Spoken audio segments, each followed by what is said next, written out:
Welcome to news you missed. If your rent's up, your patience is down and your Wi-Fi's gone missing, don't worry, you're just living in 2025. And here's what's making the headlines today. Hello everybody. Well, guess what? We've got presidents wanting countries kicked out of NATO. We've got bad batches of cough syrup. We've also got attorney generals being indicted. That's an exciting one. But let's dive into the news and see what's going on out there. Drew, what have you got for us?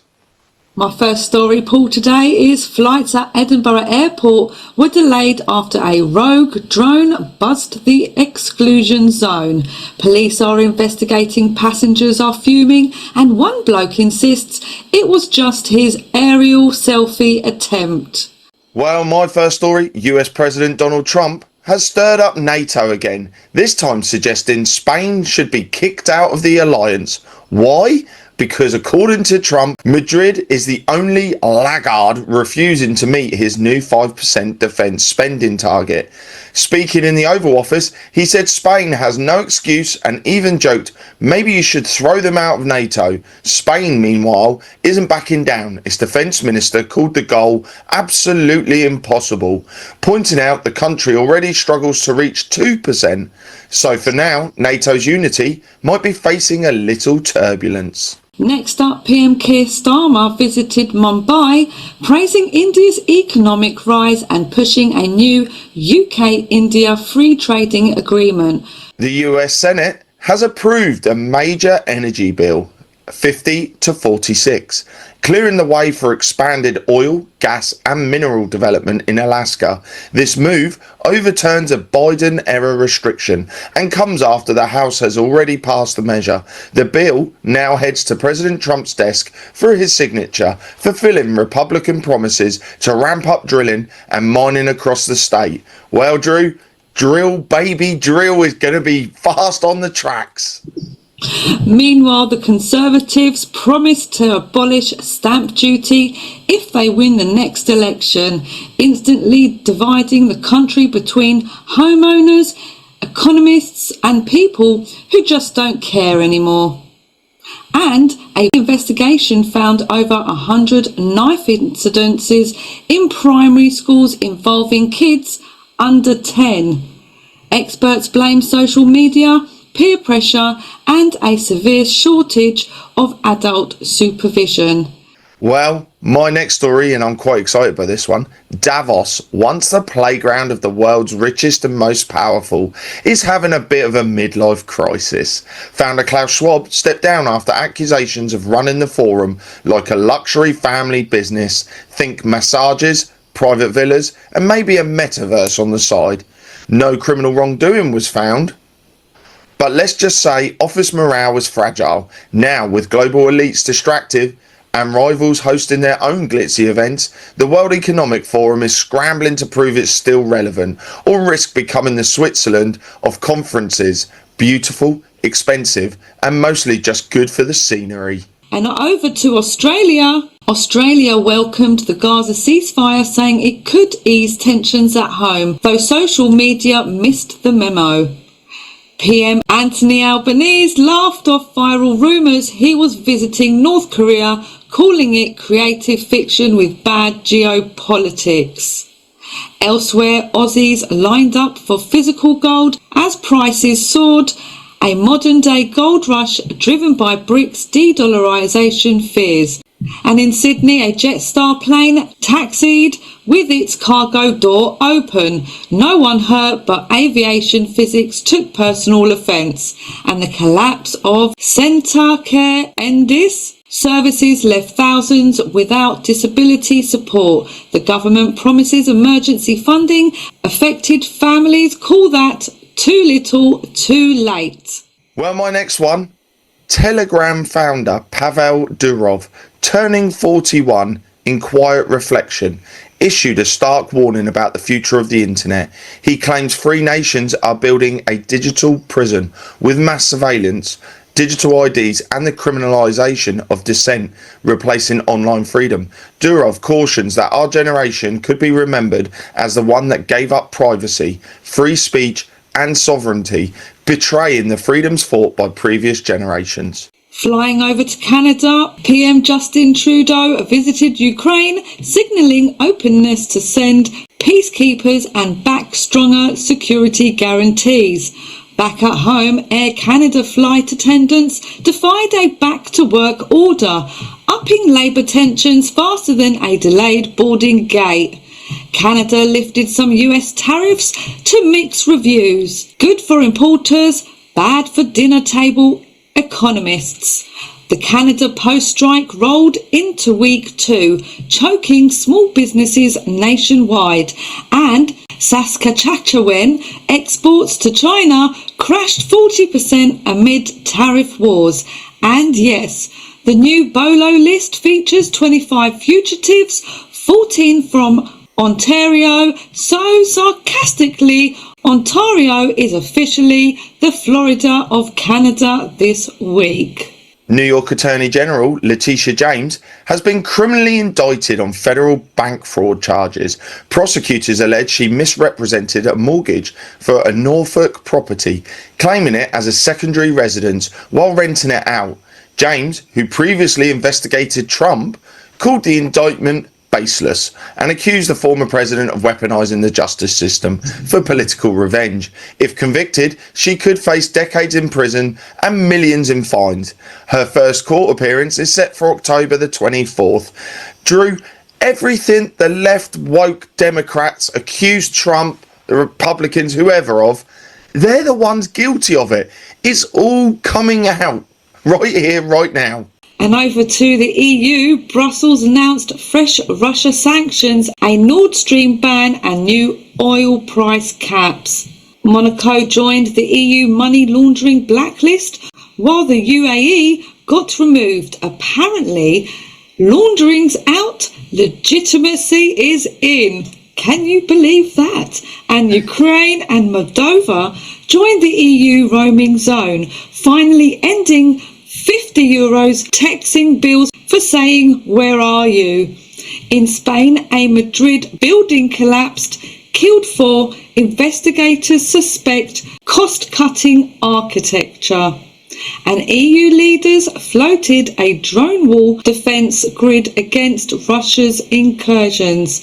Basically, medieval fortifications now with Wi-Fi. And MEPs debated whether vegan burgers can still be called burgers. Europe, where the war on the words is almost as fierce as the one on gas imports. And my next story, a tragedy in India. At least 20 children under the age of 5 have died after taking a contaminated cough syrup. Officials say the medicine contained toxic chemicals used in antifreeze, nearly 500 times above the safe limits. The syrup, made by Shrezen Pharmaceuticals, has been pulled from shelves and the company's owner arrested. Health authorities are now conducting door-to-door recalls as the WHO warns of dangerous regulatory gaps in India's drug testing. The incident has sparked national outrage and renewed calls for stricter pharmaceutical oversight. That's a very sad one when children are involved. Well, isn't this an example of what shit they've got in the medicines to poison everyone? Yeah, but what is interesting, India arrested the CEO. Why don't we do that when people die because of profit gouging, because of safety testing skipping? And I'm sorry, but CEOs should be held accountable when deaths happen on their watch. And next to the BRICS bloc, the BRICS Bank plans to issue rupee bonds, diversifying currencies faster than an influencer rebrands. Nigeria joined the bloc, expanding membership to 10 countries and breaking the acronym entirely.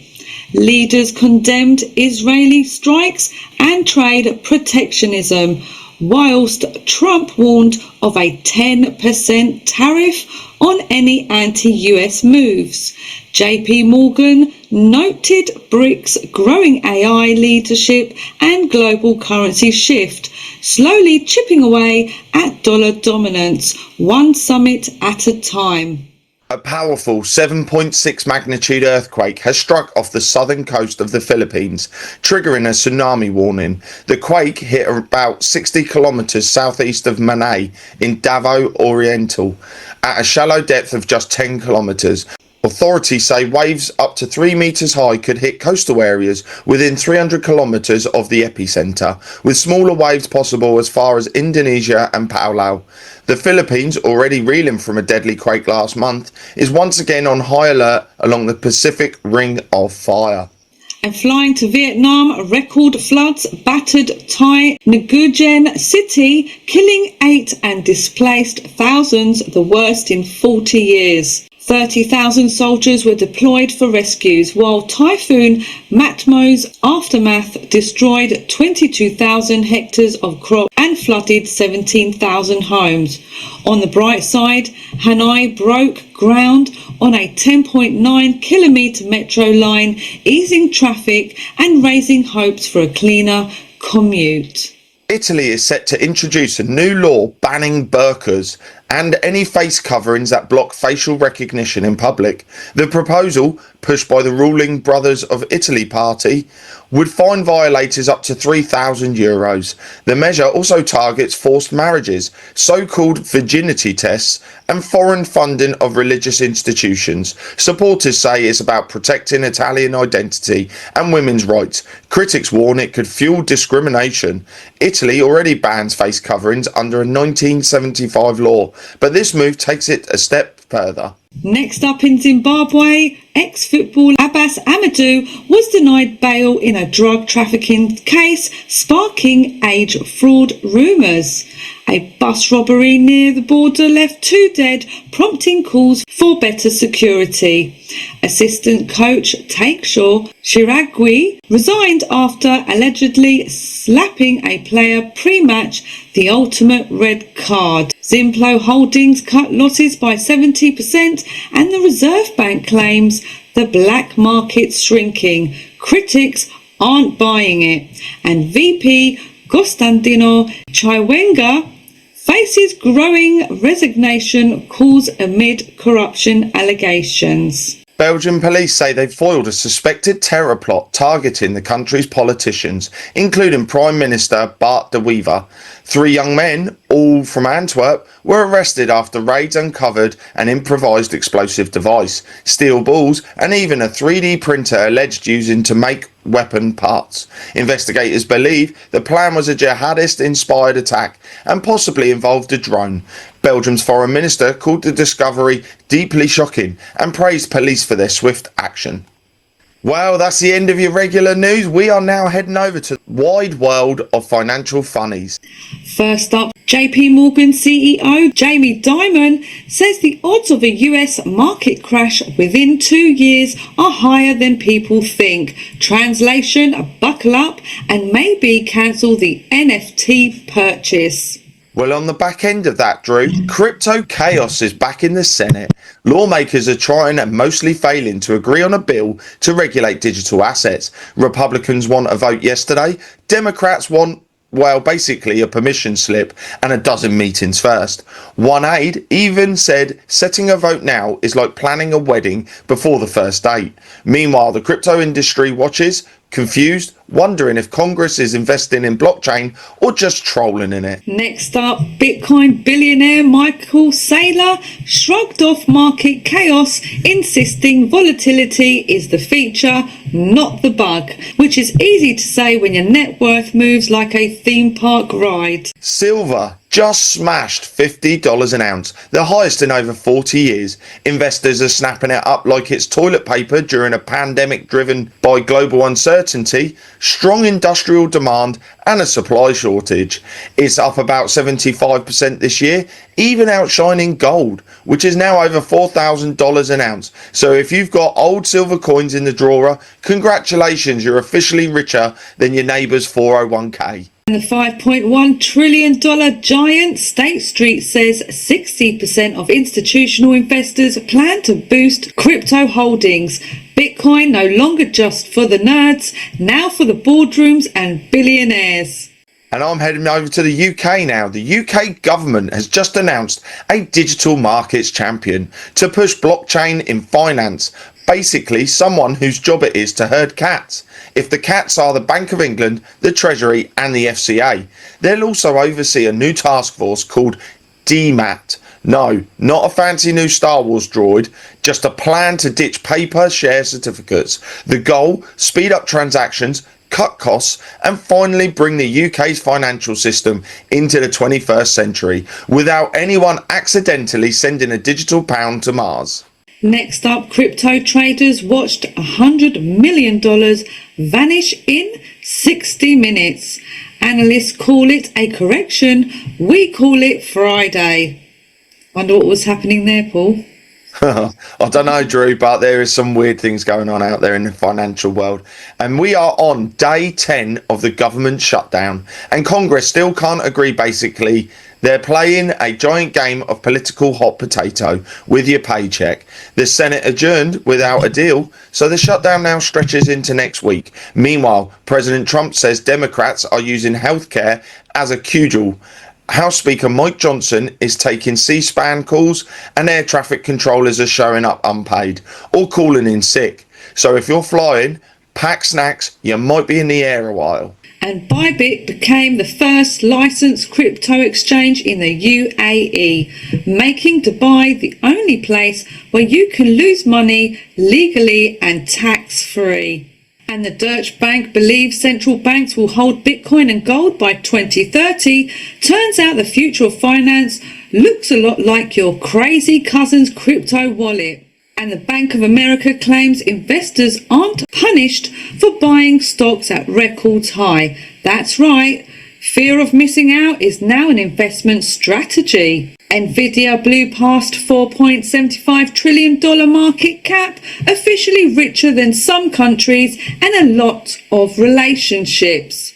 New York Fed President John Williams suggests more rate cuts ahead, proving money is cheap, but good decisions are still expensive. And Brian Armstrong says crypto will bring fairer financial systems for all. Translation, everyone can lose money equally now. And now for the Hackers Corner, where cybercrime meets coffee time. Hackers are hijacking WordPress sites via a critical flaw that lets anyone log in as admin. No password required. Over 13,800 attacks are counting. Patch or perish. Russian cyber units are now using AI to write malware, unleashing over 3,000 attacks on Ukraine this year. A worm-like Android spyware called Clayrat is masquerading as YouTube and WhatsApp apps. If your phone starts texting everyone, you've got the viral the wrong way. And a China-backed group is deploying a new AI-built backdoor named GovShell, sent through fake research invites. If the email looks too polite, it's probably evil. From drone zones to deepfakes, markets to malware, we've covered the planet so you don't have to. The world may be chaotic, but at least our Wi-Fi still works for now. And that was your news you missed on Friday, the 10th of the 10th, 2025. Well, we've covered a lot, as Drew's just rightly said there. We look forward to seeing you all over on the Insiders Club, where we dig deeper into what's going on out there and finding out what's going on under the surface. So head over to charlieward.com and we'll see you all there. And on Saturday, who have we got on, Drew? We have the marvellous Ben Barlow. Oh, and I've done an interview with him this week. And trust me, he's got a cracking insight into what's going on out there. So don't miss it. And we'll see you all over on charlieward.com. So all that's left for me to say is to take care, God bless and goodbye. Bye-bye.